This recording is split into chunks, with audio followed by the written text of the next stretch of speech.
നമസ്കാരം. മലയാളി വാർത്തയിലേക്ക് സ്വാഗതം. കാനഡയിലെ വിമാന അപകടം ഏവരെയും അമ്പരപ്പിച്ച് ഞെട്ടിച്ച ഒരു വിഷയം തന്നെയായിരുന്നു. എന്നാൽ അതിൻ്റെ കാരണം എന്താണ്? എന്തുകൊണ്ടാണ് ഒരു വിമാനം തലകീഴായി റൺവേയിൽ മറിഞ്ഞത്? അതിനുള്ള കാരണമാണ് ഇപ്പോൾ പുറത്തുവിട്ടിരിക്കുന്നത്. ടൊറന്റോയിൽ വിമാന അപകടത്തിൽ പരിക്കേറ്റവരുടെ എണ്ണം ഇപ്പോൾ 19 ഉയർന്നിട്ടുണ്ട്. പരിക്കേറ്റ 60 വയസ്സായ ഒരു പുരുഷൻ്റെയും 40 വയസ്സുള്ള സ്ത്രീയുടെയും ഒരു കുട്ടിയുടെയും ആരോഗ്യനില ഇതിൽ വളരെ ഗുരുതരമായി തന്നെ തുടരുകയും ചെയ്യുന്നുണ്ട്. വിമാനം കരണം മറിഞ്ഞു പോയ വീഡിയോ ദൃശ്യങ്ങൾ ഇതിനോടകം തന്നെ പുറത്തു വന്നു.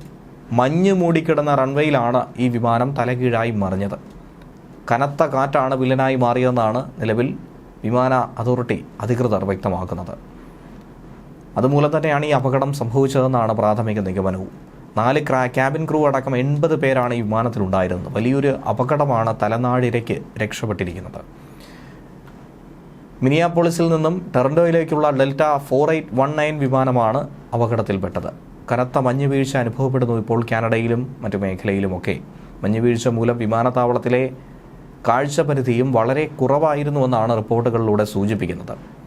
എന്നാൽ ഈ അപകടം സംഭവിച്ച ഉടൻ തന്നെ കൃത്യമായ ഇടപെടൽ നടത്തിയിരുന്നു. ഹെലികോപ്റ്ററും ആംബുലൻസുകളും അടക്കം ഉപയോഗിച്ച് വളരെ വേഗത്തിലാണ് പരിക്ക് പറ്റിയവരെ വിമാനത്തിൽ നിന്നും രക്ഷിച്ചെടുത്ത് തൊട്ടടുത്തുള്ള ആശുപത്രികളിലേക്ക് പ്രവേശിപ്പിച്ചത്. അതുകൊണ്ട് തന്നെ വലിയൊരു ദുരന്തമാണ് ഒഴിവായിരിക്കുന്നത്.